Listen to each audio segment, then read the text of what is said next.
Hello, everyone, and welcome. My name is Talitha Brauer, and today I'm presenting the arts event Peace Comes Dropping Slow. This is a live event in Berlin, Germany, with guests phoning in from Dublin, Ireland.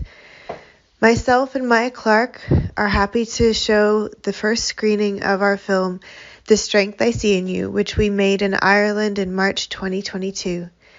Today we have women from the film as guests, and we'll all be present for a filmmakers Q&A following the film, after which we'll have a roundtable discussion with guest speakers on the topic of art, mental health, and community. I'm also showing some of my paintings from art therapy, and I'm really happy you're here today. Welcome. Welcome to this exhibition. Happy International Women's Day. My name's Maya. I'm a colleague and friend of Talitha, and I'm delighted to be able to present this with her. So, hi everyone. This is everyone who's here, and there may be some others joining in a little bit. Yeah, everybody, if you want to put your camera on just for a minute to say hello. This is the artwork here. And these are my watercolors that I've been making in art therapy. And this is my first watercolor that I made a year ago in February 2023. And it was my first time painting my emotions with watercolor. And here are some photographs from the Irish and Afghan women from the film that you'll be seeing more of shortly. And here are two images from the work that I did with refugees in Lesbos, a rescue boat going out to rescue refugees, and refugees making camp in an abandoned building because the conditions in Moria camp were so bad. Here is poetry made during the workshop in Ireland by the Afghan and Irish women. And here's Peace Comes Dropping Slow, the image from today's show. And then last of all, on this wall, you can see my watercolors and one oil painting from the last time that I stopped painting before doing art therapy. So that was the beginning of an oil painting in Easter 2012, and I haven't made an oil painting since then. But as you can see with the watercolors, I paint with watercolor like an oil painter. That's the art exhibition, and now we can go into watching the film together. So everybody, please turn your cameras off.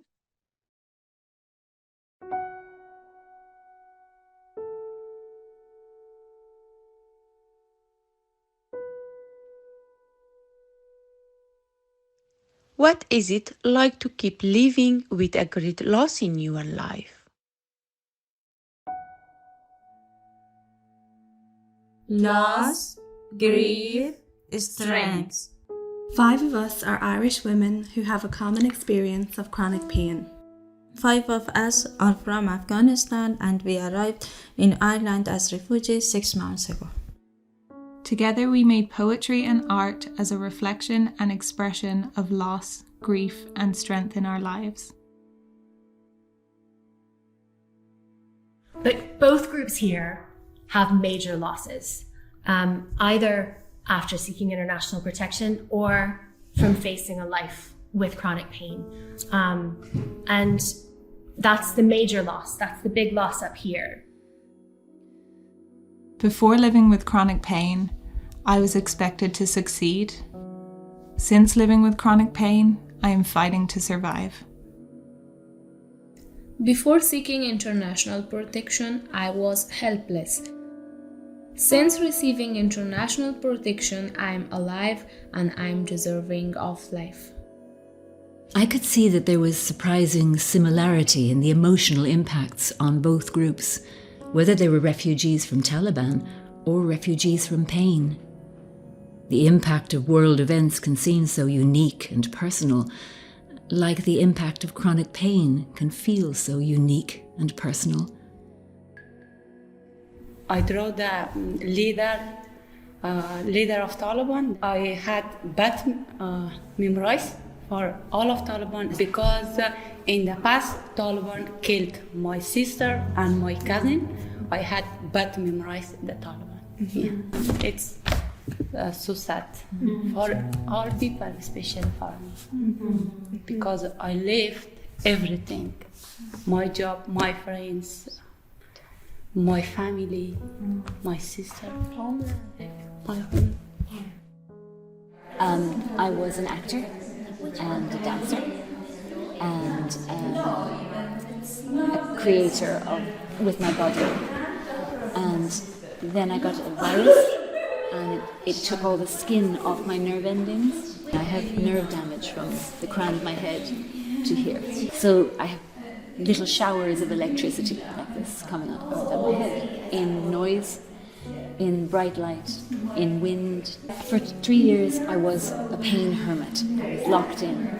I couldn't be in a breeze, I couldn't be in ordinary light because it was just constant electricity. And it felt like there was no future, because what can you do if you can't even step out the door? And then slowly, as happens with us all, when we have to face these big changes, I began to find balance and find courage and ask for help and get out and start living again.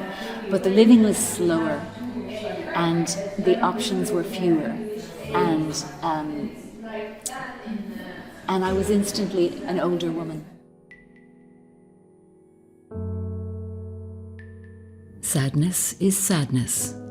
Loss is loss. Grief is grief. Anger is anger. But all of us sat in the room, sharing photographs and paintings and words that carried our feelings. Each of us, despite our problems, well in that moment, creative in that moment, strong in that moment. When I am creating, I feel transported out of myself. This is a blessed relief. When I'm creating, I'm very well and I feel good and relaxed. Everyone was so open about their pain. It's something I struggle to be honest about, and seeing others lay their experiences bare without apology surprised me and encouraged me. Opening up to a bunch of strangers takes a lot of courage. It's been helpful to feel less alone, to be in a room where everyone understands, and you're allowed to grieve and be in pain and not be told to get over it or ignore it. I feel free, beyond the limitations of my body, concentrated, focused, free. It's been reassuring, insightful, and interesting. I feel seen. I feel seen. Courageous. I experience it as courageous. تلاش برای بهتر شدن زندگی داره. You are struggling to get better and better. با بال شکسته پریدن هنر ماست, but in English, jumping with broken wings is our heart. Yeah. Jumping with broken wings is an art. When I'm actively seeking the light, it's much easier to spot all of the sources of radiance already in my life. People have been able to laugh and engage without diminishing the impact of their struggles, because it hasn't felt like they're being strong despite their pain. It felt like they're strong and they're in pain. The strength I see in you is resilience, hope, determination, warmth. Kindness, effort, and courage. The strength I see in you is the ability to recognize the light in others. to continue living while in pain, keeping hope.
What I'm going to do while we get the tech going is read a poem from W.B. Yeats, my favorite Irish poem. The Lake Isle of Innisfree. I will arise and go now, and go to Innisfree, and a small cabin build there, of clay and wattles made. 9 bean rows will I have there, a hive for the honey bee, and live alone in the bee-loud glade. And I shall have some peace there, for peace comes dropping slow, dropping from the vales of the morning to where the cricket sings. There midnight's all a glimmer, and noon a purple glow, and evening full of the linnet's wings. I will arise and go now, for always night and day I hear lake water lapping with low sounds by the shore, while I stand on the roadway or on the pavement's grey. I hear it in the deep heart's core. So,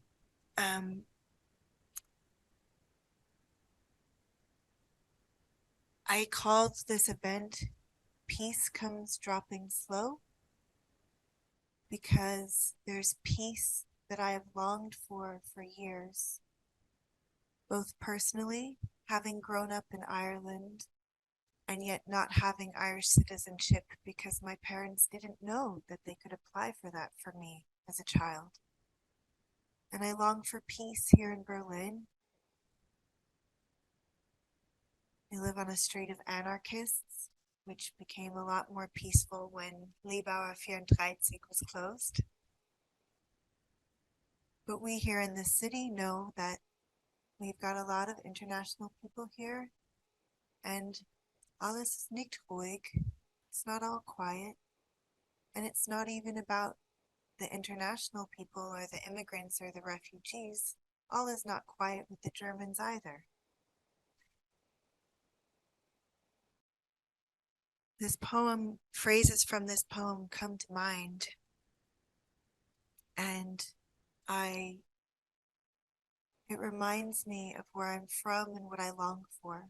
We're going to go directly into our Q&A with the people who are in the film. And so Maya and Sharon and Hogan and anybody else who is from the film that wants to put the camera on, you're welcome to put your camera on and your microphone unmuted now. And I'd love to start with Hogan, if you could hop on and share with us. So, hello to everyone, dear Excellencies guests, and Talitha to you, and those that they are watching us online through Zoom. Welcome, everyone. Hogan, Could you share with us what it was like for you to be a part of this project and how it has been a part of your life, or how your life has changed in the last 2 years? Well, Talitha, before that I will came to this project, I'd like to express myself, to introduce myself. I'm Ogay Vardak from the country. If I mention the name, I'm sure the images of Taliban, violence against women, darkness, war will come to your minds. But despite these all impressions, I would like to say that the Afghan women are resilient because they are struggling every day for a better tomorrow. I was born in 2001 in Kabul, the capital of Afghanistan. When my mom was telling the story of Taliban, that it was the first regime of Taliban that it ended, and I born after that. And my mom was just telling me when I was 5 years old, she was telling me the story that under regime of Taliban, women were under pressure and they were in darkness. They were not going to school and the Taliban were beating them and there was a violence against women. So I was just thinking, oh my God, how it's possible. And it was just a dream for me. And I was thinking, oh my God, how it was hard for my mom that she suffered this long journey. But I lived in Afghanistan 21 years. And in the last 21 years, I grew up with very nice dreams, achievements. There was challenge, there was some problems for us because I was from the Pashtun tribe, that there was limitations for girls to do not go to school, to do not work in society, even to do not show their face in screen. So there was challenge, but still there was hope for us to work, and we struggled a lot and we achieved our goals. And in 2021, when I became journalist and I was owner of the clothing brand for women in Afghanistan, plus I was social activist, so everything was going well. And in only 1 hour, I can say everything changed. And I just ran from the brightness to darkness, that I was just shocked, and it was unbelievable. And coming to Ireland was not my choice. It was something that I was compelled to leave my family, to leave my mom, to leave my dad, and to leave everything, include achievements, include what I did for myself, for my society, for my goals in Afghanistan. So it was 3rd of September that I came to Ireland without any plan. And everything was new for me. The weather, the culture, the people. There was no one to take my hands to show me the way, how I will start again. And I was thinking, no, I cannot move forward, go, because everything is end up for me. But as we became together to workshop, and we just put everything from our mind, from our heart on a paper through drawing, painting, yeah, it's a resilience. It's the strength that I see in my own self. It's the strength that I see in other women. And everything is challenge for us in life, but there is a hope that you can move when you're just like a date. That's all. Thank you so much for sharing.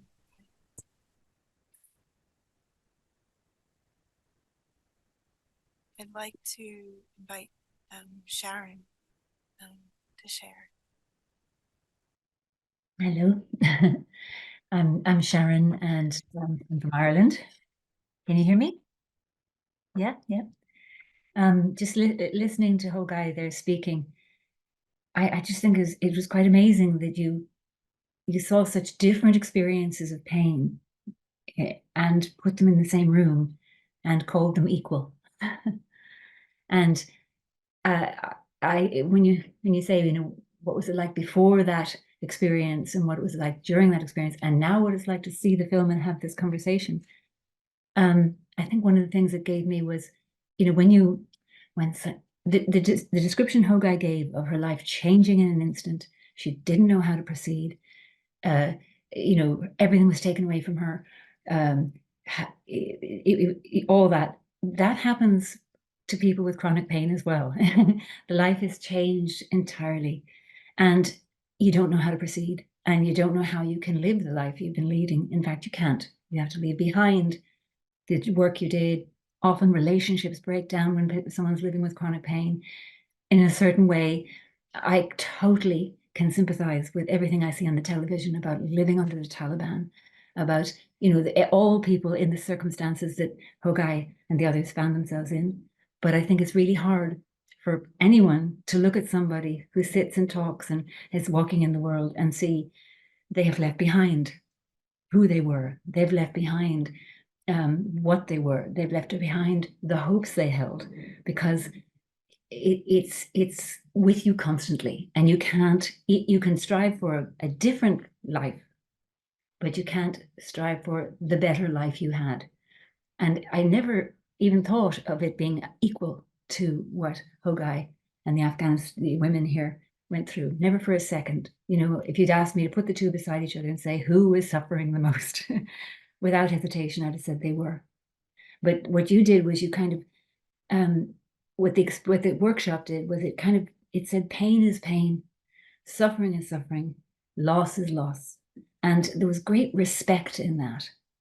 And I think, you know, when we see the heroism of the Afghani women, the respect is instant, admiration is instant. But it was a very unusual experience to find them look at us who live with pain, you know, and just manage it somehow, one way or another, or overcome the limitations of it, and say, we respect you. We see your struggle, even though you're at pains to not show it, to kind of just, you know, all the languaging around pain management programs is about, you know, not exhibiting pain behavior, and, you know, you're being, well, what you know, not overcoming, but just, you know, carrying on. It'll hurt you, but it won't harm you. Carry on. And these women gave me the kind of affirmation that it was effortless for me to give them. And I found that game-changing.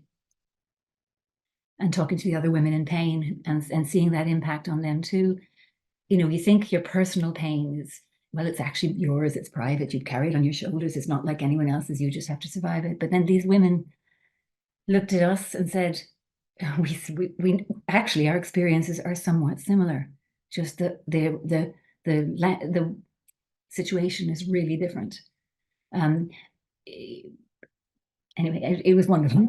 and watching the film, I have found, first of all, as I think it was Hogan who said about it, it throws you back to that experience when we were just feeling out what it was to articulate this, and how vulnerable it felt, and how I would say frightened and reserved we were from each other. And then it gave a kind of solidarity that meant when we came to this point, the grief is still there, but somehow, you know, I think all of us feel joined in a kind of strength or something. It was very impactful. And hearing the language again, the things we wrote then, it's good for me to be reminded of them. About when you're painting, when you're drawing, when you're creating, actually you're just fine. You're good, you know, in that moment. It's always in that moment that we are well. You know, whatever we commit to takes us here, and here we are. You know? So I really appreciated the whole thing. Thank you. Maya, is there anything you'd like to share before I open the floor to questions from both our Berlin and our online audience? Just that it was an immense privilege to work with you, and to create this workshop, and then to run it, and as Sharon and Hogan were saying, to draw near to one another as we talked about these experiences that we really all share. and to know one another better, but in knowing each other better, to know ourselves a lot better as well. So you know, it's easy to think that the people that are running the workshop are static and they aren't changed by the process, but it was quite a process for me, and I think for Talitha as well. So thanks for the privilege of working with you, and thanks. It's also a privilege to be able to share it with everyone who's here today. So thank you. Everybody, I've two on the screen view. We're a small enough group today that I think it's great if you're comfortable and you want to put your camera on, pop it on. And just does anybody have any questions? We've got myself and Maya are the filmmakers. So I am the director, and this is my first published film, and I'm very proud to publish my first film as a short film from Ireland, where I grew up. Maya and I have known each other since I was 14 years old, and I'm not going to tell you how long ago that was. But she and I have basically grown up together. She's 8 years older than me, and I'm the oldest of 7 with 5 sisters, and Maya is my big sister. And when I had been doing the work about the refugee situation in Lesbos, Greece for years, and had to take a break from my own health, and picking up the camera and the topic of community between locals and refugees was a topic I had to take a break from, and picking up the camera with Maya was my first time stepping back in community into this place that is so passionate for me. So does anybody want to raise their hand physically, or anybody have a question?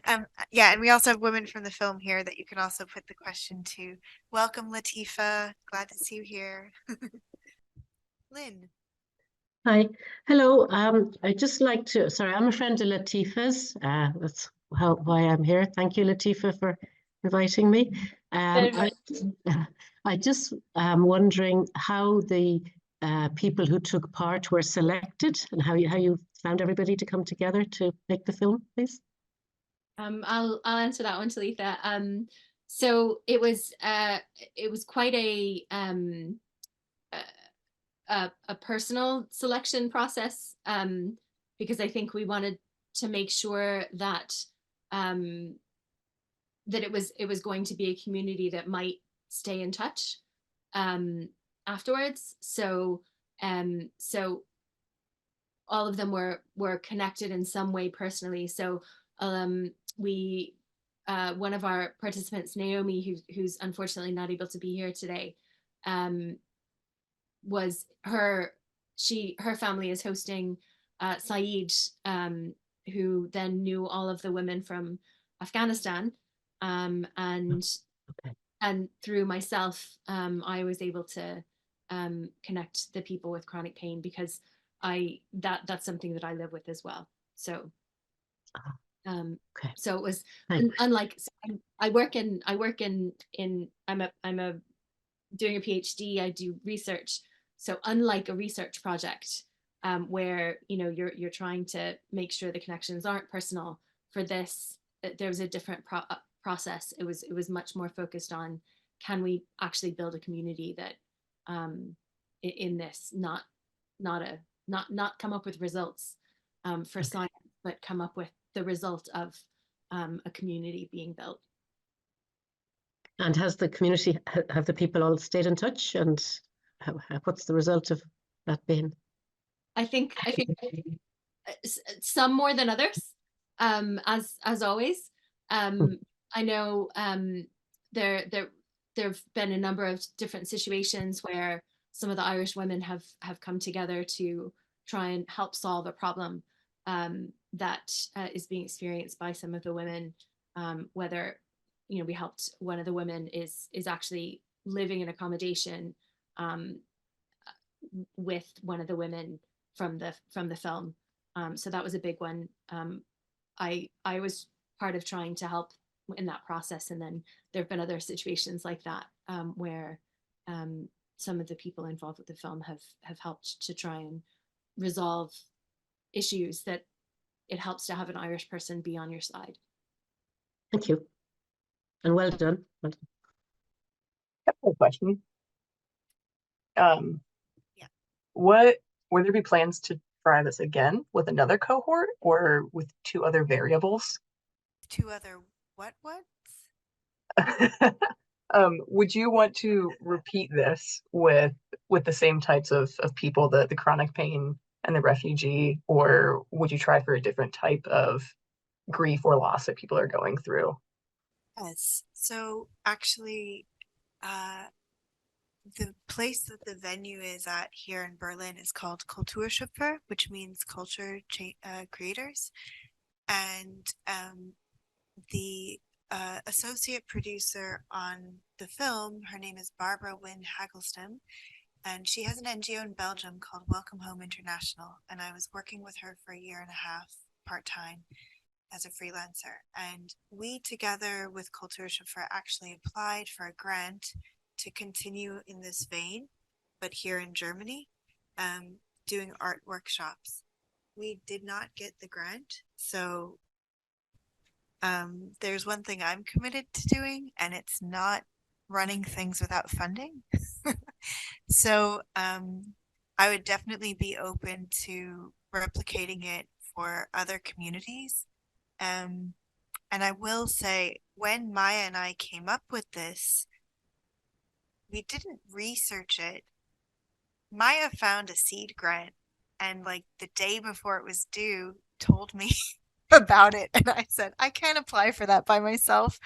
And so we had 2 ideas. One was about chronic pain and one was about refugees, and then we mashed them together like a mashup, and this project came out. And what we didn't realize that we were doing at the time is something that's actually cutting edge, in the sense of I should research it before I say this, but I haven't seen in my work with refugees people putting together refugees and chronic pain.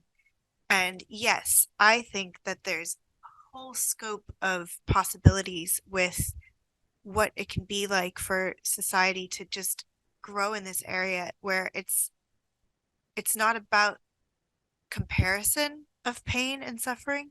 It's about finding the common human thread of hope and stepping forward one step at a time with whatever pain you already are bearing, but doing it in community.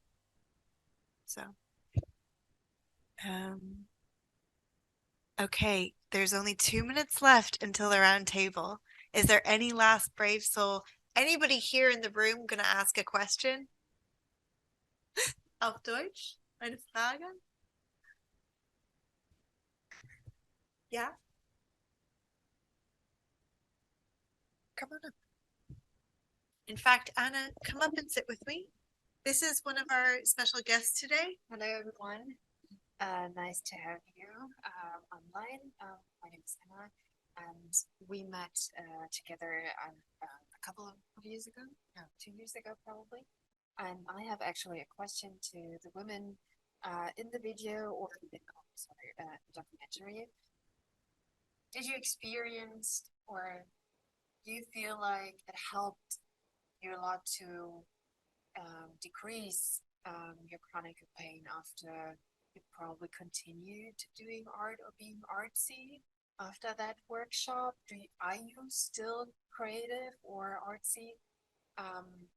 Because we are, and later on I'm going to tell my own story about it, but it would be nice to hear the experience after having this workshop or this experience to be creative together and using different materials and tools to express your feelings and what you experienced and how it affected on your health and well-being and on your chronic pain. I'll speak a little to that.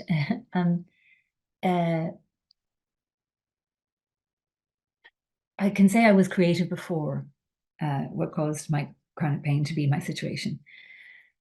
I can say what it reminded me of was that all by itself, not making art on a canvas, not doing dancing on a stage, not this, that, or the other, just sitting there, and there's some sort of magic that happens in the making that just it's like a raft from this side that's where you think you're stranded, and in the process of making, somehow you're transitioned to another raft where you're not quite stranded, another bank where you're not quite stranded. And I really felt that with us together. Maybe that's the community aspect that you're talking about. But somehow when we were all sat around that table, and it wasn't that we were like making an American quilt. We were given guides to try this and try that, and instructions about what we might say, how we might express to each other, interact. So we were working, but something about color and your hand moving, and it must fire up some other part of the brain that gives a rest to the part that is holding the experience of pain really hard. Because our pain is also really precious to us in a certain way. Whatever it is, the pain for one's homeland is the love of one's homeland. The pain of our physical or bereavement or whatever it is, it's an attachment to a life that is changed. So it's kind of precious, our pain as well. It's like going into a neutral zone where neither your triumphs of being alive nor your failure as being someone who has lost something are dominant. And especially in the company of others, just somehow pace setting each other at drawing a thing with pastels, something about that. Just, it must activate something else in the brain that is quite soft and expansive, because you're not just, it can get really crunchy and tight, the experience of pain, whatever it is. So the experience of doing it reminded one that, like the life I'd led being creative before, that was about being an artist in some way, like building a career or whatever it might be, creative. But this was really seeing the experience of creativity as opposed to making art. And making art has a kind of a narrow focus a little bit, this was not that. This was like, it was expansive in my brain, in my heart, in my body. And fear was there really strongly at the beginning, working with these women, feeling a little, daunted because I was so impressed by their courage, what's my right to be here? Which is, we all ask those questions when faced with someone else in great pain, and something just equalizes, calms the waters, and healing happens. And that reminder is like, it's something I can return to and do when I'm getting overwhelmed, when I think it's all about the pain again, when I think I can't, or I used to, or I wish I could, or if only, all those things that just keep rolling over, as I'm sure it does for everyone who ever experienced loss or pain in any way. Then this experience, I can say, arises. And maybe I'll just reach for something and just start making. And it's really hard to when you're caught in the pain thought, but it has the same impact. It must go somewhere and just soothe something. It just must, because that's the experience. And it's something I really appreciated from that experience, because we were not in the business of making art on that experience. We were just dwelling in creativity. And I mean, seeing it, as I said, I think this would apply as someone who's just been bereaved and thinks the world is never going to be the same, could benefit from seeing it. Someone who's, lost their country, lost whatever, lost a child, whatever, there's something in that creating is creating, and locked in pain is not. whatever the pain is that's either driving us to try something else or holding us back. And there's this thing in the middle that's just about being in the creativity that is life itself, I guess, I'm not the philosopher for that, but so I found it gave me a lot as a resource, like something, a talisman I can somehow wake up from time to time. I don't know if that answers your question. I love that, Sharon. In fact, so my schedule for like the last 2.5 years has included art therapy once a week with a group here in Berlin, which is how Anna and I met. And yesterday was Thursday, which is my health day. And I actually worked Monday through Wednesday at an art store I work at part-time to supplement the bills, and I do my creative work on 1 day a week, and I have 1 day a week which is just for my health. And so yesterday I was running around preparing for this event, and I was going to bring my art for these walls to my art therapy to prepare for the event, even though that's not exactly what that class is for, or that studio is for. But I didn't have my art with me, and so I just only had time to bring myself and make my weekly painting. And exactly what Sharon is saying, that this experience of creating, it's not about the output, which is why honestly putting my art up on the walls right now is a surprise even to me, to be able to let everybody in, because this is not art that I made for the public. It was art that I made because I had to, and I still have to, and I love it. One last question, Kristen, I saw you raise your hand. She had actually asked me the question already, and I'll kind of jump back and forth between a couple of the things that were just said as well. Anna, I think your question, I'll start with that and then I'll jump over. And to go back to it, you asked, is your pain better because of it? So I think with chronic pain, it for the most part, our pain is maintained in our brain. It's no longer in the place that hurts. There's a neurological there's a neurological process that happens that maintains the pain. Very, very hard once that's established for that to be interrupted. But what the goal of pain management would be is far more about learning to live with it, learning to cope with it, learning to continue moving forward, and creating space and tools that help you, and ways to manage this new life that probably does mean a significant number of changes.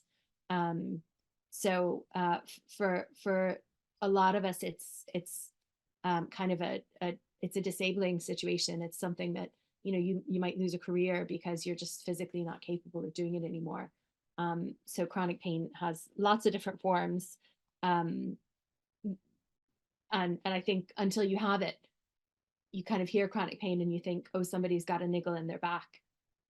For a lot of us, that's not really descriptive at all of what chronic pain means. Even if what you have is pain in your back, it's not just a niggle that happens once in a while. So, I think somebody, Sharon, was saying about it does change something. So it does actually temporarily have the effect. And there's a significant number of research pieces that are looking at pain and art, or looking at this whole expansive experience of, from, kind of distraction to mindfulness, all the way up to like the awe of standing in front of Niagara Falls, or the Alps, or something that takes your breath away in that sense.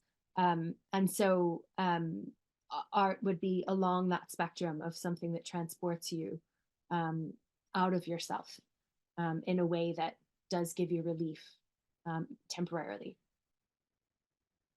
So Kristen's back, so maybe you can ask your question now. Thank you. Maya, my question is, if there are any web resources or tips for those of us who might benefit from art therapy but don't currently have any art therapy like program available to us, just anything little exercises or something online that can point us to exercises that we can do in our own homes? Okay, that is a bigger question than we have an answer for right now.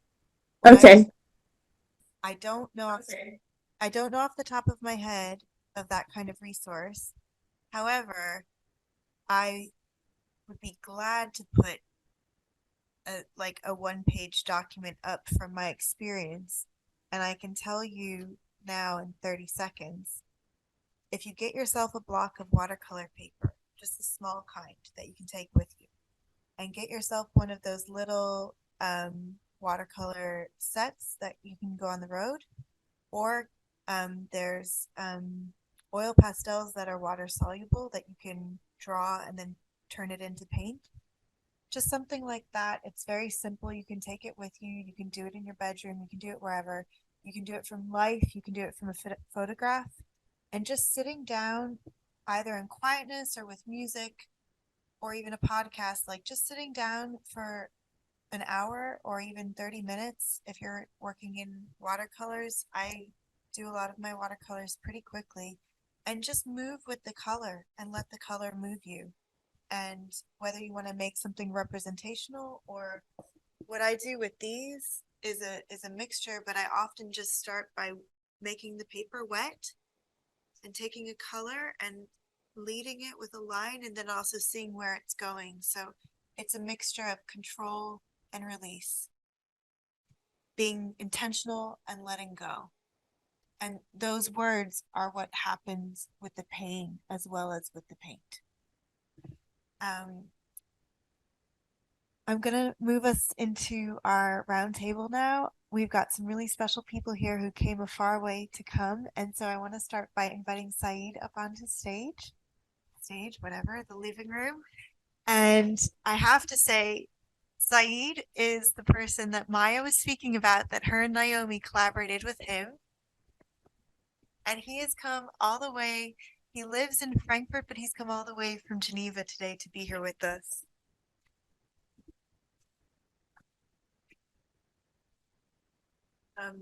Just say, Hi, hello everyone, online and also in person. Nice to meet you. Nice evening. No, good evening.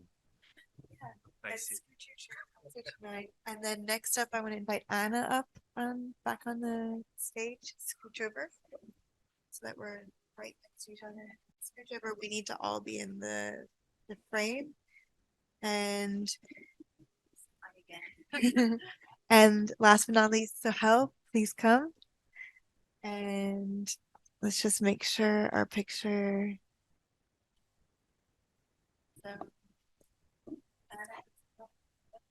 Hello, good evening, everyone.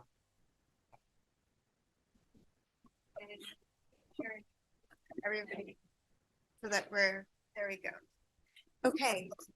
And then in Ireland, we have Maya and Sharon and Latifa. But since we've already been speaking some, I'm going to start with questions for the in-person guests, and then we'll go back to you in Ireland.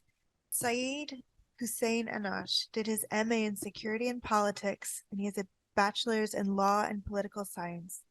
He has extensive experience in promoting and protecting human rights in Afghanistan. He has worked with different Afghan civil society organizations, as well as regional and international platforms. He has been leading Civil Society and Human Network, an umbrella institution that worked in the entire country. After the collapse of the Republican regime in August 2021, he became an exiled human rights defender. Jointly with a big team of Afghan defenders and international organizations, they established HRD.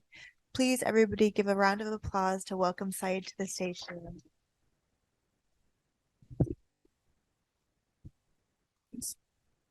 Thank you, Maya. Thank you so much. I mean, this introduction was so very sort of formal thing. I did not expect this. I wanted to write it more friendly, but I don't know why this became so dry. Anyway, I'm happy that I can see Maya again. Hi, Maya. And hi everyone in Ireland. I also live in Dublin in Ireland. I still live with my host family in Lanlery. Yeah. So I'm moving around. I was in Geneva, and for the whole week we had some advocacy meetings with the different UN institutions and bodies, and also want to how to say that, congratulate or share the solidarity for this today, for this, it's International Solidarity Day for women all around the world. I would say that to convey the message to the Afghan women who are deprived of their basic and fundamental rights at the moment, systematically being violated. I mean, I was thinking what to say at this event. I mean, I also want to congratulate Talitha and Maya and others for this nice movie that came out. At the time that we were doing the workshops, and I was helping with some translations and also some other things that I could at that time, I did not understand so much how the movie would come out. But now when I see this, how it has been put together, edited, and it has become a nice story. And especially I would also say about the process that nothing was written in advance, but it came through, like, for example, the words, the terminologies, that how we use how we gathered the terminologies and put it on chart and painted it, and then how we created the poems out of terminology, and the whole text became, and today you see that story, and congratulations on that. And for the start, I wanted to read a poem, a Persian poem, which is very old, I would say, like 600, 700 years ago. But it makes sense a lot, especially with our situation, with the refugees and also people with chronic pain. So that I would read the Persian and also translate in English. But if you need German translation, I'm sorry, I can't do that. Yeah. So it's from Sadi, the Persian poet. He says, بنی آدم اعضای یکدیگرند که در آفرینش ز یک گوهرند. Human beings are member of a whole in creation of one essence and soul. چون عضوی به درد آورد روزگار، دیگر عضوها را نماند قرار. If one member is afflicted with pain, other members uneasy will remain. And finally, تو که از مهنت دیگران بیغمی، نشاید که نامت نهند آدمی. I have put this in my WhatsApp status as well. So it says, if you have no sympathy for human pain, the name of human you cannot retain. So this is something that I just want to say, that this is something that we have in the history, very long history of the Persian, of that region that we live in. So what's happening today is it's very unfortunate. It's also the result of unfortunate great game that somehow created the terrorist groups for us and send it. And now we see that the whole thing is happening in the countries of Afghanistan. You did not ask me any guiding questions, so I'm talking about yeah. No, my question for you is, so our roundtable discussion is focused on art, mental health, and community. So my question for you is, as you do this very intense work, how do you balance having a healthy life while you fight for these rights? It's a big question, and thank you for asking this question. It's not easy to deal with loads of, like, for example, we receive every day dozens of request applications for security support from the human rights defenders on the ground and in the neighboring countries, and you have to listen to their stories, you receive loads of negative information, and that's the reality of the job I do. And we also sometimes give loads of negative information to others to raise the awareness, to sort of create demobilization and so many things. But I would say that breathing, I mean, try to breathe a bit, and also mindfulness, consider that how are you mindful about anything you do? And then also considering that consciously approaching everything. For me, that has been very important. to really consciously approach things, to accept things, to take things.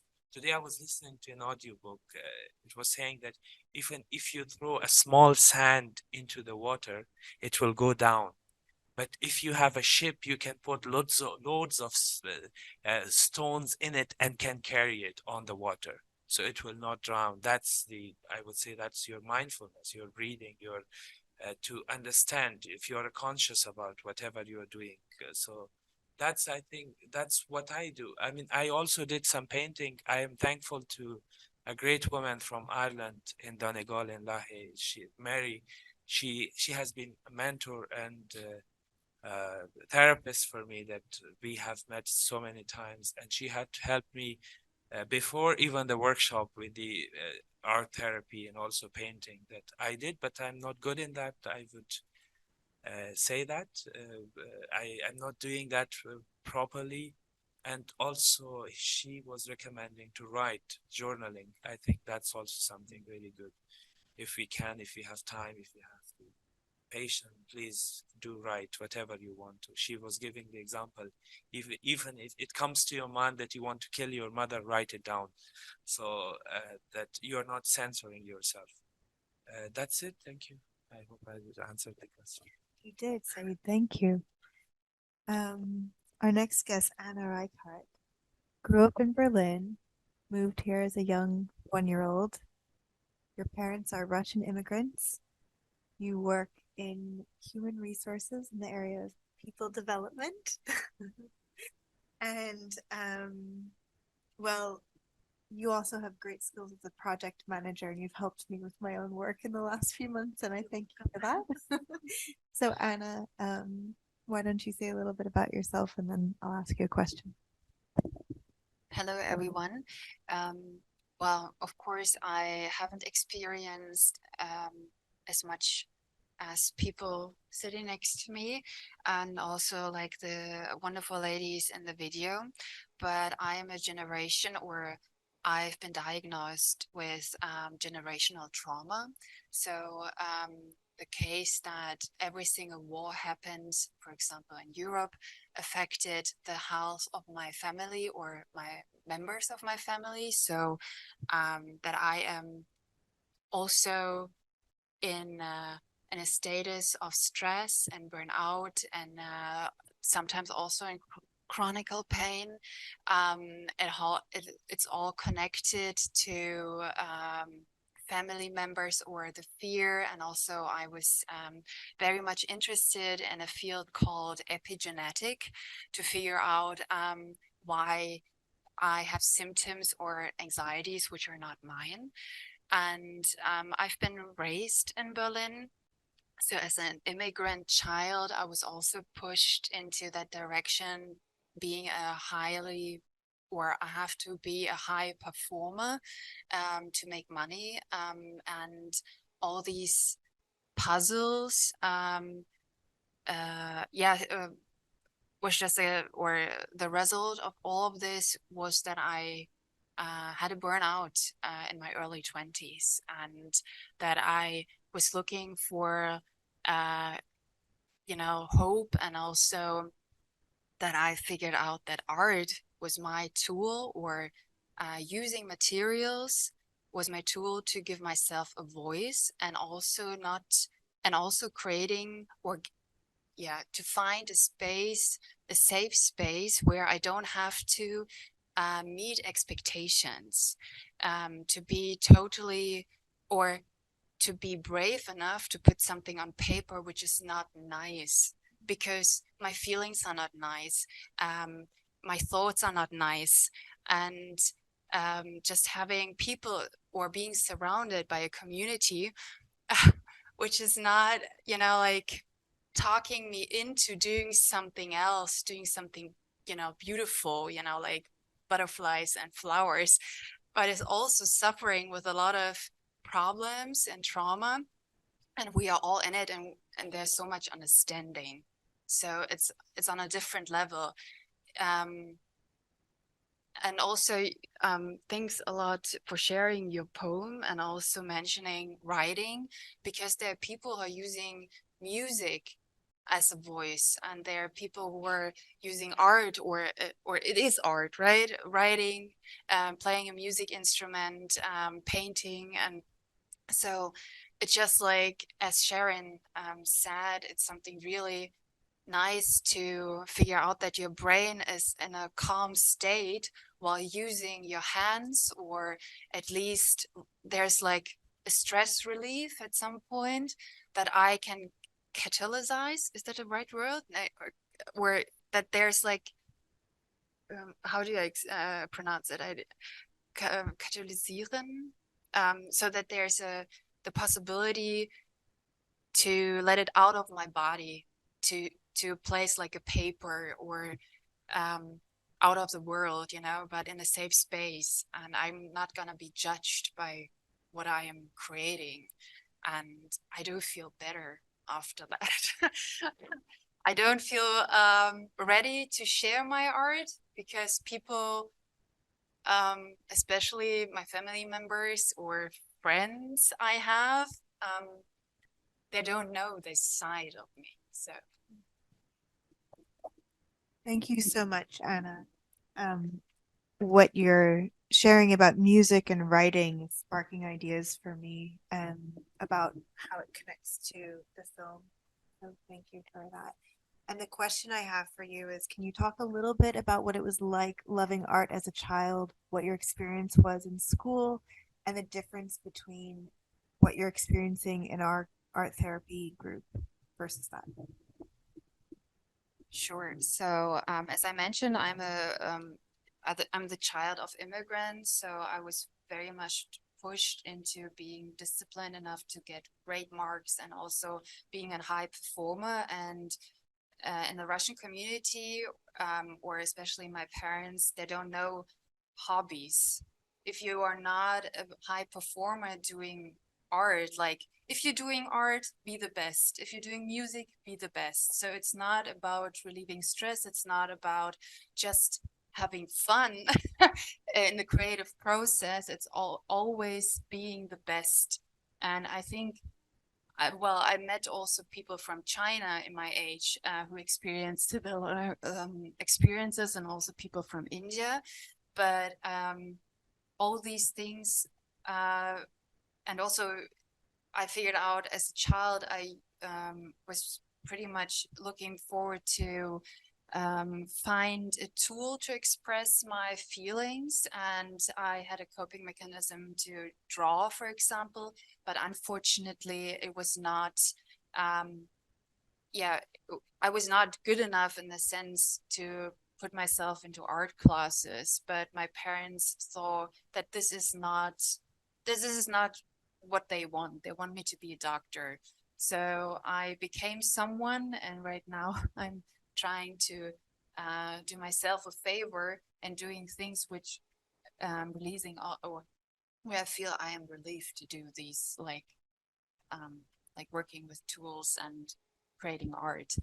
So after my burnout, I got into art, like art therapy, and it made me help to figure out, okay, well, they're all, I have to be, or I have to become sick at some point, or have a mental illness, so I can do like art therapy. It was really weird for me because actually before I had any problems, I should have had this opportunity to be creative next to everything else, having a hobby. And so it was, or it's still a very great opportunity to me to express my feelings and to be capable of doing a high performing job because I am creating. And I call myself nowadays an artist. 2 years ago, I couldn't do that, but now I do because I feel like that, and I don't creating art for someone to buy it, but I am someone who's creating something. Yeah. Thank you, Anna. Next up, we have next intro, Sohel. Sohel Roshan comes from Latakia, Syria, and you've lived for the last 8 years in Berlin. You studied almost. Yeah, you studied shipping at an Arabic Marine Academy in Latakia, and you worked for 3 years on a ship that traveled all over the world to Turkey, Italy, Europe, Algeria, Congo, Morocco, Nigeria. And you now work for a German firm installing cable and network systems. Sohel was a very creative young man in Syria, and you loved your art class and you excelled at painting. You painted with oil paints. But since moving to Germany, you haven't had as much time for that. Aber jetzt, wir würden ein bisschen über dich auf Deutsch hören. So for the English-speaking audience, Sohel is going to answer the question. Scooch Sohel, so that you're in the picture. Yeah, and so Sohel is going to answer in German, and I will do my best to translate for you. So let's actually, you guys switch English? You go for it. But I forget some more. But because thank you. But I want you guys. Okay.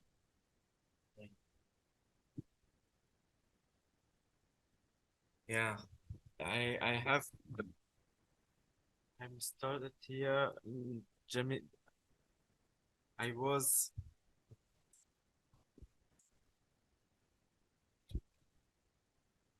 Yeah, I'm here from. I try in English. I here in Deutschland.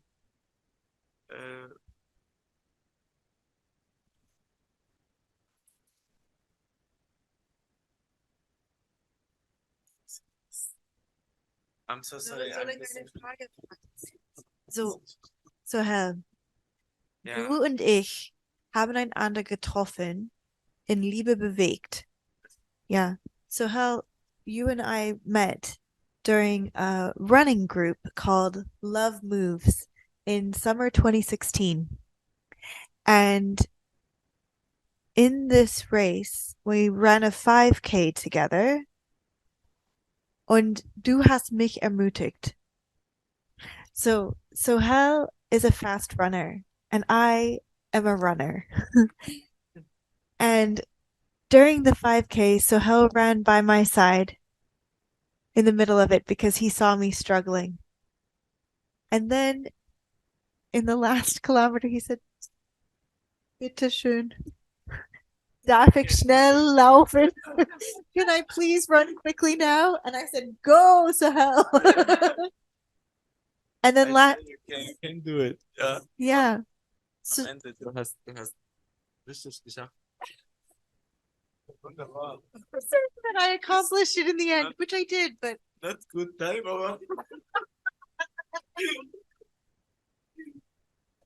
Und I'm so sorry.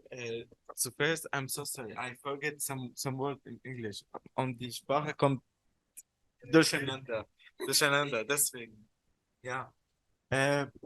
But yeah, I leave Syria 2011. So 11, ja. Ja, und das war mein wie heißt das? Schwierige Zeit in mein Life. Ich muss von null angefangen. I had to start from zero. Ja, man muss von null angefangen. Ich weiß nicht, kommt die Frage, wo kann ich gehen? Wo muss ich gehen? The question came, where can I go? Ja, everything kommt plötzlich, ja. Everything came suddenly. Und I don't have time, just 24 42 hours. Huh? I was I live from Syria to Lebanon. I stay in Lebanon 1 month. Danach, you can take it. And then I I I I come mein Kumpel ruft mich an. My friend called me. Ja, und they say, und der sagt, hey Sohel, we have the same problem. Ja, die Problem kommt 2 oder 3 Personen von meiner Familie, So my 2 or house. 3 people from his family in his home. Ja, I was in my room und meine Mutter kommt zu mir und die say, hey Sohel, somebody ask where Sohel for military. Military conscription. Yeah. Yeah. I have, ja, plötzlich kommt. Und we have idee, we can go to Egypt. And I live almost 2 years in Egypt. Und ja, das ist so many. We have no time. No, you're good. Mm. We still have a little bit of time, but yeah. So Yeah. Hal told me at dinner last week before that his mom was home when the military came, saying he had to go fight in the military, and she told him, "Sohel, you have to leave now." And you had 24 hours or so Yeah, to leave, yeah. and you had a few friends or brothers, the same problem. Ja, und wir haben getroffen in Ägypten und We met in Egypt. ja, danach I work shipping. And then, Ja, und nach 2015 I was here in Berlin. Und ich muss von null angefangen. Ich habe die Sprache, die erste Mal, ich höre die Deutschsprache. this is his first time here in Germany. He began from zero. I'm gonna ask you one question. Yeah. So basically, Sohel, Saeed, and many of the women on the call, Latifa, we're gonna come to you next. But they all have stories that are just unbelievable. And I've known Sohel for 7 years, but I didn't know that he had lived in all of these places between Syria and Germany until we had our dinner 2 weeks ago. And I already wanted to invite him here because I didn't even know he painted either. I just wanted him to be here because he is my friend. And so how before we move to Latifa as the last roundtable guest, because Maya and Sharon, I'm gonna have a closing word from you, but we are running out of time. So how can you talk a little bit about what you were speaking to me and Ago about the other day about creating art, what it does for you inside, and what it's like to have spaces between people. That's why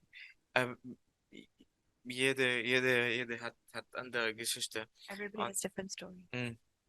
But now I think we are das ist so many stress bekomme ich zum Beispiel wegen Sprache und Arbeit und I have so many stresses from the language, from work, and on and on and on. and you have manchmal kommt etwas von inside. Do you have this space between you and these people? And sometimes something comes from inside and you have this space between yourself and other people. We mirror, but you think I just manchmal I need etwas painting. Sometimes I need a mirror and painting. You need it. Exactly. We have zum Beispiel manchmal I draw something oder manchmal I'm go to sport, no jogging so, but because Yeah, sometimes you do sport, this language. No. Yeah, finish your thought. Yeah, I'm so sorry. This first time when you see, when I sit here, the other people, manchmal ich bin ein bisschen schüchtern, deswegen. It's Sohel's first time sitting in front of people like this, and he's a bit shy. So let's all, I forgot to have people clap for Anna and Sohel. So everybody please clap.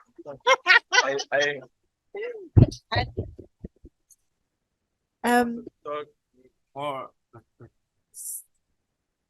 So hard. It's so schwierig. Yeah. And that's one of the things that art gives us. Yeah. There's a famous psychologist, who I forget who it is, who says art is when words fail us, or something like that, right? So now I want to invite Latifa. So Latifa is one of the women from the film. And Latifa, you are a journalist, a mother, an activist, and we're so glad you're here today. Please tell us a bit more about yourself and your work and what your experience was being a part of the film. Okay. Hi, everyone. Nice to meet you all, and I'm very glad to be here with you today. I'm Latifa Jawadi. I am from Afghanistan, and I was a lawyer in Afghanistan. And when I came to Ireland with Said, we meet each other. We meet each other at the airport, and Said was the first one I knew in Ireland. So, what was it? Is there anything else? Yeah, tell us a bit about the work you're doing now, and also what it was.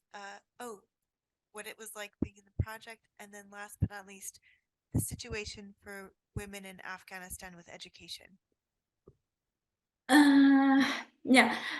So first, I want to tell you something about myself. When Taliban and how felt when I was in your project.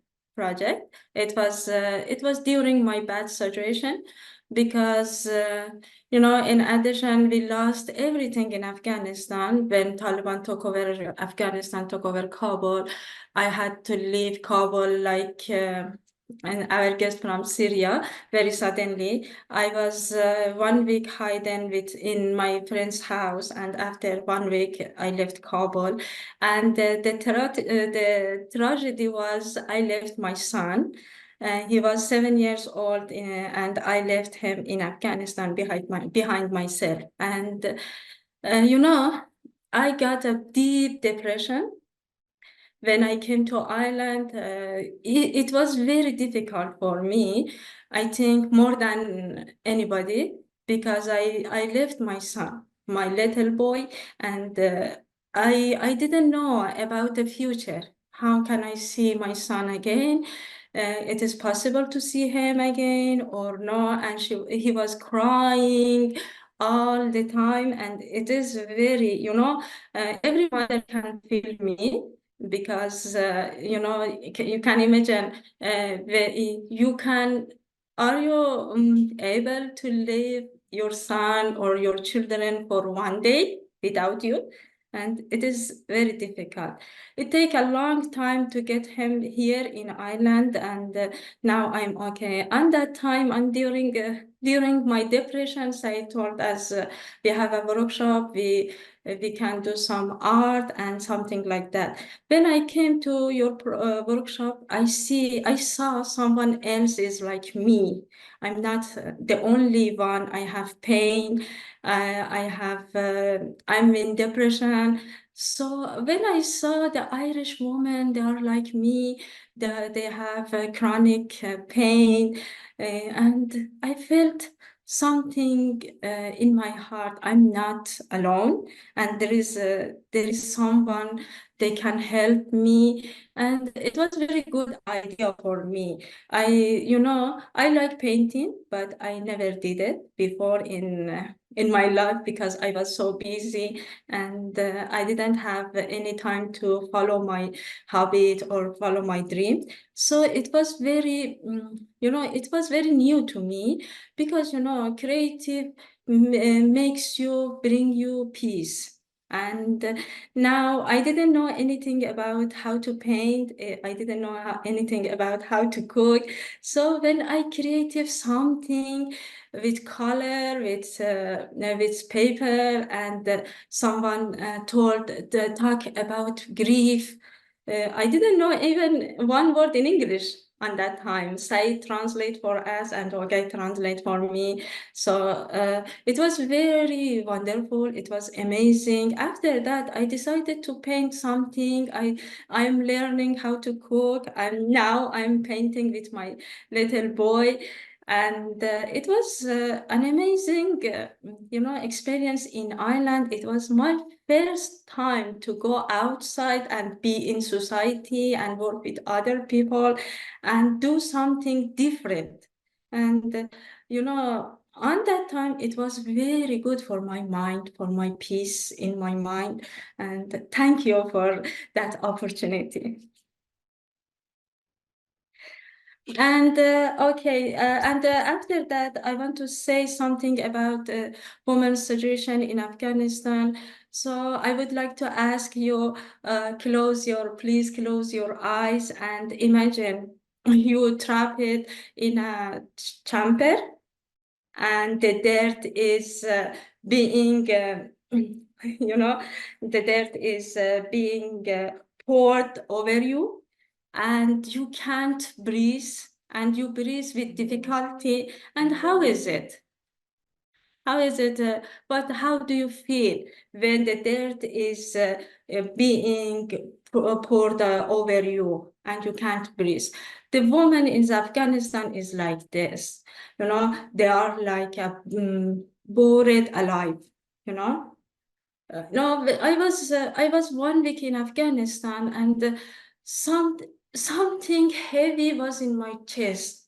When I woke up at the morning, I felt something heavy is on my chest, and I can't breathe. And there is no hope to escape for freedom. You all remember COVID and the lockdown during the COVID. Lots of people got depression because they imprisoned at their home. But the women in Afghanistan, they are like this. But there is a huge differences between this. During the COVID, we had hope that the scientists will find something and we can get rid of COVID. But there is no hope for women in Afghanistan. There is no hope for them to get rid of Taliban, to can go out and do their education, do their go for work and do something like that. So every woman, they are like buried alive. I say, I remember one day I see a post on Facebook, on a woman's group on Facebook, and a girl write on Facebook, I am dying. please help me, please someone help me. This wall in this house, they are eating me, they are driving me crazy. And there is more than 100 comments below this post. Lots of girls says, they are saying, I'm like you, I'm like you. Please, someone help us. And I couldn't control my tear, my falling tears, because I feel them, because I was in that situation. You know about women, and you know about the statistics of women. Women in Afghanistan are imprisoned, they are killed by Taliban. But if anyone wasn't under that situation, they can't feel. They can't feel like the woman, they are in real situation like this. They can't breathe. And this is, their situation is like you says in your workshop, breathe, pain, chronic pain, you can't breathe, you have to do something, you need help. And there is lots of story like that, and we can't help. I was in that situation. When I read, when I hear something about the girl, about their dream, they are crying, they are asking for, requesting for help, and I can't control myself. I get emotional, and my fear is they are falling like this, and I can't control myself even after 2 years. Even I am safe, my son is here, I don't have any problem, my son is safe, my family is safe, but I can't control myself, and they are asking for help, but I think the world doesn't want to listen to them. Thank you, Latifa. That was really powerful, and I think the image that you had us close our eyes and imagine is very powerful, moving, disturbing. And is there any action steps that we can take to support women in Afghanistan? Just they want to know that this days is for women. This days is International Women's Day, and we have to unite it together and shows to Afghan women we are with you, even we are not in Afghanistan. But there is women's issue will solve when Afghanistan issues solved. There is just one way. A comprehensive government comprehensive government, establishing comprehensive government committed to human rights value. But we have to raise our voice for women. Just don't recognize Taliban and provide them some online course or some scholarship, something. We believe Taliban isn't remain in Afghanistan for many years, but we want a generation, that they are educated. After the Taliban, we need women to rebuild Afghanistan again. So we need to help them by anything we can do. We can't get them all out of Afghanistan. We can't provide for all of them access to internet, to courses, to college, or to university. But if we can help one person in Afghanistan, one woman, one girl, it would be a great help. And I think for us, I think there's a part of that in what our hope was, that we can't do anything for the women that are in Afghanistan, but we could do something for you, and you can do something. You have far more power than we do. So by supporting you, we can. Thank you so much. In closing, I'm going to ask Maya and Sharon both to share just one thing before I close.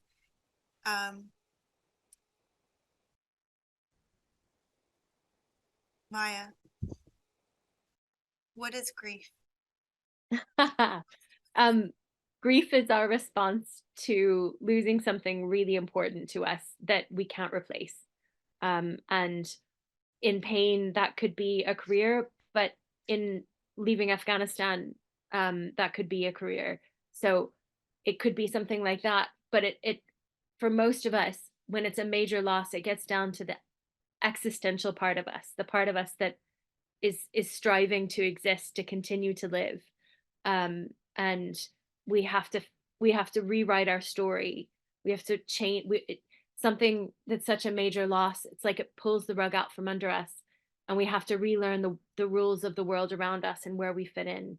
And so the reason that we would bring art or writing or putting words to things in front of people with grief, whatever their grief is to help that process. We need to retell the story of what's happened to us, of what we've lost, and of what we hope for, so that we can rewrite a place for ourselves and understand ourselves again in the new situation that we find ourselves in.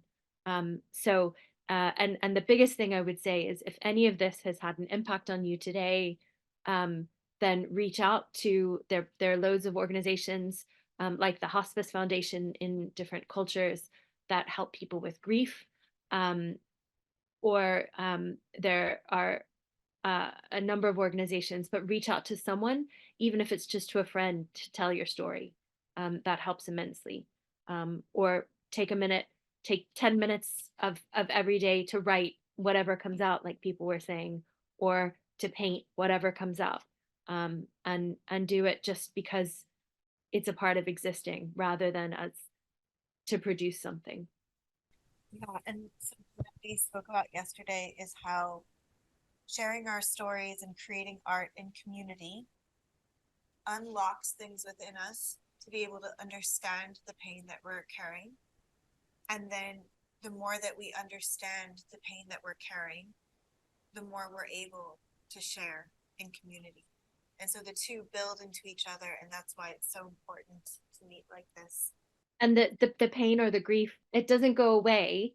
It's always with us. Something that's such a major loss, it's always going to stay with us, that brokenness, that sadness. But if we start to carry it and to remember it in a different way, then we can walk forward with it in hope and walk into something new and begin to live our lives again. Just as Latifa gave us an action step, is there one thing in particular that we can do in society, regardless of culture, to be able to love people with chronic pain well? I think the biggest thing is just to acknowledge that we might have something that's a struggle, rather than trying to fix us or make it better. Just to let us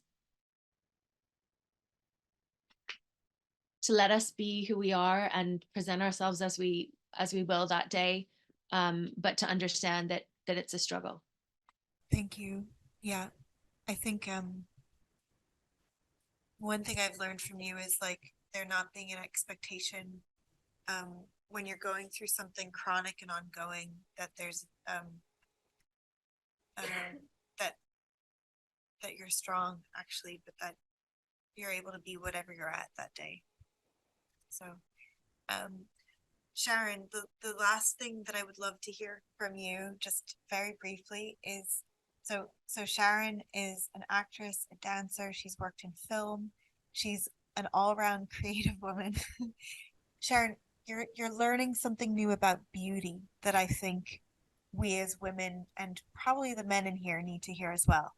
Can you just share that with us in closing? The strongest thing I think I'm hearing here is when we experience something that causes us to live with pain, whatever it is, we feel so alone.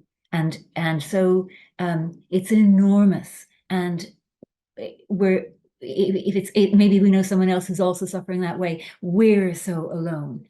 Others don't understand. And yet I think what is true from our experience being in the workshop, and also I'm sure with every person that's sitting in the room with you, pain is universal. All of us lose very important things. All of us have to recover from things.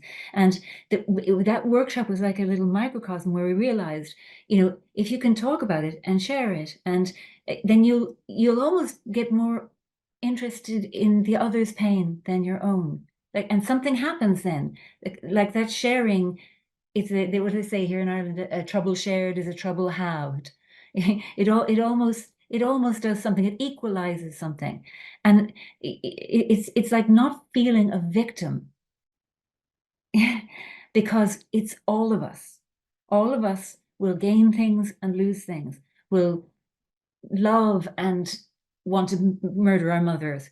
As Saeed said, I want to write it down. All of it, like it's humanity, isn't it? It's the human condition. And if we can stop feeling like we are uniquely alone with this, then I don't know. I just think that then we'd have compassion for the women in Afghanistan that are left behind, and we will never be able to reach our hand out for. We'll have compassion for Palestinians and for Russians and for for everybody. I remember when I did rehab for my situation, everybody in this college had something wrong with them. Every single one. They were limping, they were twitching, they'd had breakdowns, they were recovering addicts, they were whatever it was. And I just realized we're all the walking wounded, and that in a place like the rehab place I was, everyone's just allowed to wear it on the front and say, yes, I'm the walking wounded, I'm carrying a pain. But in the world, we don't get to carry it. The person standing at the bus who didn't get out of the way when you walk past, well, they're just obnoxious, No, they are also the walking wounded, but they're holding themselves up and they're getting themselves to where they need to go. The commonality is what really struck me about our experience in the workshop, that we used exactly the same language. We described exactly the same losses, except for the detail. And there's something about not taking it so personally that makes it easier to stay in the world and to help each other, to actually sometimes just slightly sideline our own pain to reach out for another person or something like that. It's a commonality of pain, and there isn't one who escapes it. That person isn't really lucky because they don't have what we have. They've got something else, and they may not tell you, And that just strikes me from the workshop. That really struck me. It's strong. We carry into every meeting all the unconscious biases that we don't know we're bringing, and we half see the people in front of us until something can pull away the veils of my projection, that person's reticence or something. And I guess I can say from our group together in making and shaping, we went on that journey too, because I think you saw us as something and we saw you as something.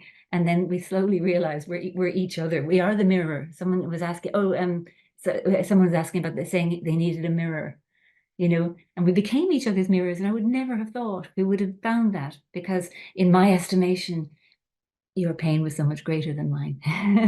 But I realized when we spoke, what we said in the words, pain is pain, anger is anger.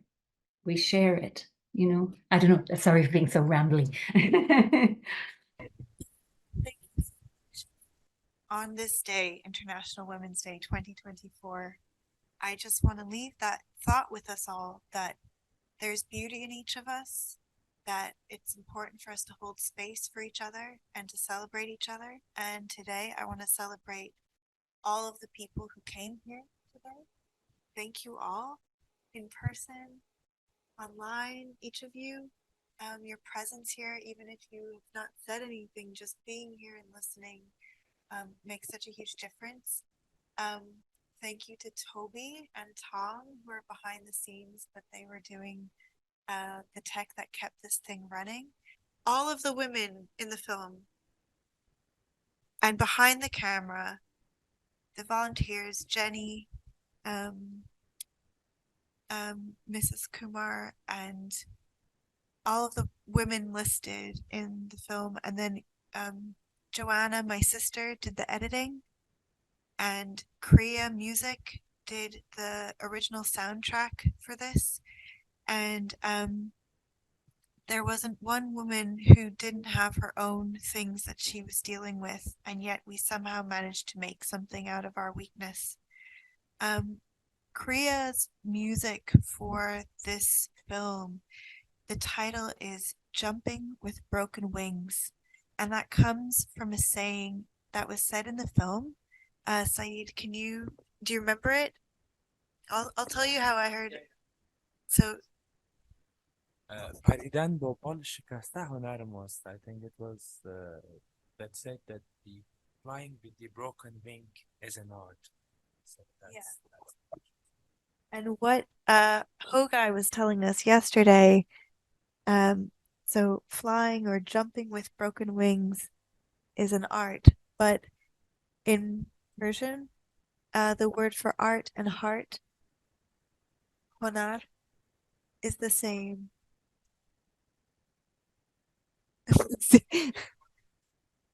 Okay, well, either way, the way it came across in English, when you rewatch the film, we're going to share the link with everybody at the end. And so please watch it. If you want to help women today, watch our movie and share it far and wide, social media, anywhere, get it out there. But watch it again and see when Farah says, she says, jumping with broken wings is our heart. And then Sharon, after hearing Saeed's translation, Sharon responds, jumping with broken wings is an art. And both is true. And we're celebrating that today. And I just want to close just now as the artist behind this with my people behind me. Just thank you to each of you for being here today and to each of you who've supported me so much in my art over the years. I think that's it for today. Just thank you so much for being here and